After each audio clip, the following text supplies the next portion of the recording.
on, good people? It's me again. I know a lot of people always wonder, how does that gay thing work?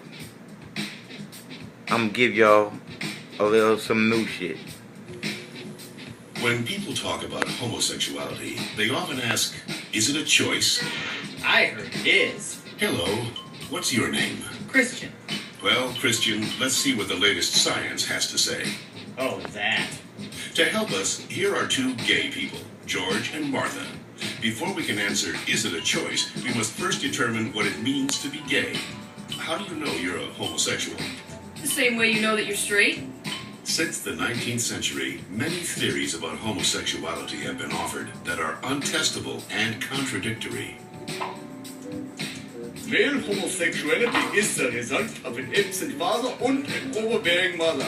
See it? Stand up straight, dear. And the female homosexual has never recovered from her anger over not having the penis.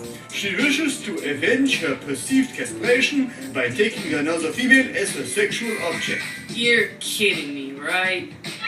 Well, I've always been told that homosexuality is unnatural. Is it? In fact, homosexual relations are common in nature, including zebras, baboons, dolphins, sheep, buffalo, ducks, foxes, elephants, horses, gorillas, moose, house cats, pigs, mice, rabbits, swans, and lions, to name a few. Well, okay. But we're not animals. Human beings have free will. You don't just decide who to love. Settle down there, Martha. Christian does have a point, but let's take a look at the most recent scientific evidence. As they study sexual orientation, scientists are currently looking at three main areas: genes, hormones, and birth order. Of course, most of these studies focus only on male sexuality. Sorry, Martha. What a shock. Let's first look at studies of identical twins. Hi. When one identical twin is a gay man, the other twin is gay up to 70% of the time, far higher than would occur if genes played no role. In fact, these studies show that genes play a greater role in determining sexual orientation than they do in whether or not you're right or left-handed. And we don't punish the left-handed. Well, not anymore. Let's get it. Scientists have recently noticed a striking statistical phenomenon.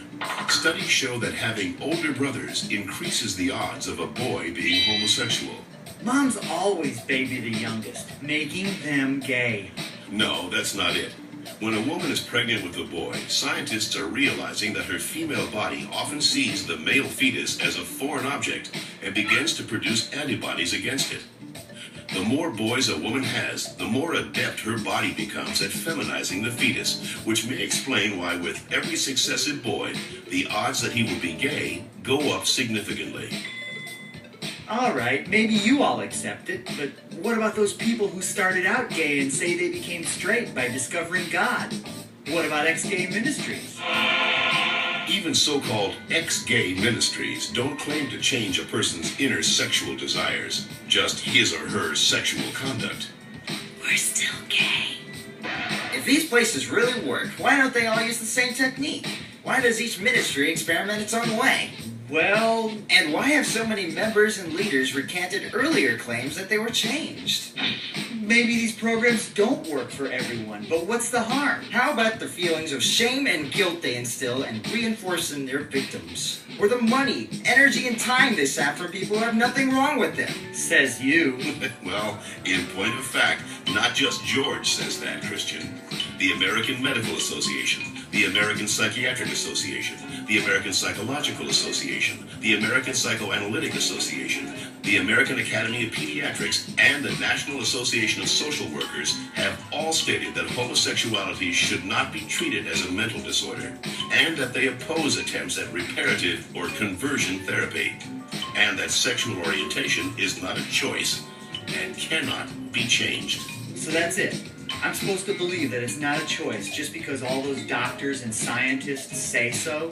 Or you could just ask us. I do know this one girl named Heather who goes back and forth, but she's Shut up.